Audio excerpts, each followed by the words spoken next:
परमात्मा अपनी महिमा आप बताकर जाते हैं। आप पे आरती, आप पे साजे, आप पे किंगर, आप पे बाजे, आप पे ताल झन झनकारा, आप नचे अब देखण हारा। वो परमात्मा स्वयं ही आते हैं, अपने द्वारा रची सृष्टि की जानकारी स्वयं ही बताते हैं।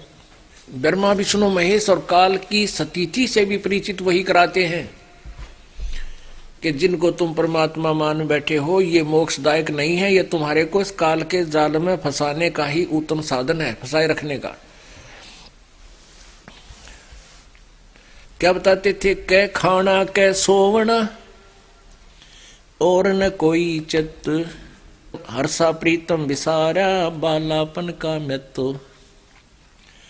इस उदर के कारणे जग जाचो निसियाम, स्वामी पणो सर चढ़ा सरयो न एको काम। अब क्या बताते हैं कि या तो कोई भक्ति करना नहीं चाहता, और जिसने थोड़ा सा ज्ञान इधर उधर से कर लिया इकट्ठा, कहीं की ईंट कहीं का रोड़ा, वो स्वामी पाक जाता है, महंत बन जाता है, गुरु पद पर बैठ जाता है। फिर वो नहीं सुने किसी की, चाहे कुछ भी बने। और जबकि हमने कल्याण के लिए मान बढ़ाई, ये सब त्यागनी पड़ेंगी। जैसे परमात्मा कहते हैं, अपनी वाणी आप ही बताते हैं, साहेब के दरबार में ये गाहक कोट अनंत, चार चीज चाहते हैं ये रिद्धि सिद्धि मान महंत। साहेब के दरबार में ऐसा कोई एक, इन चारों को त्याग के वो चाव है पुरुष अलेख।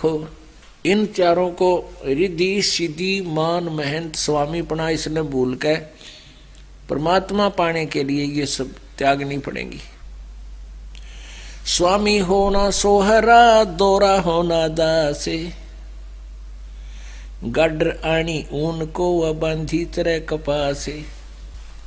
और परमात्मा क्या बताते हैं कि स्वामी होना तो आसान है, 4 श्लोक सीख ले संस्कृत के, 5-7 शब्द सीख ले परमात्मा की वाणी के।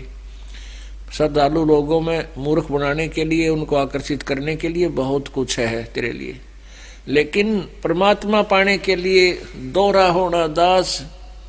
दोहरा होना माने कति विनम्र हो जाना।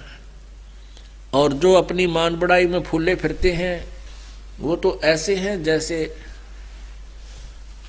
बेड़ के ऊपर ऊन घनी हो जाती है तो वह बहुत मोटी तगड़ी लगे है, और धनी जब उसने उतार लिया ना उसके बाद वो इतनी दिखा रहा है, उसका अस्थि पिंजर सारा जराता है।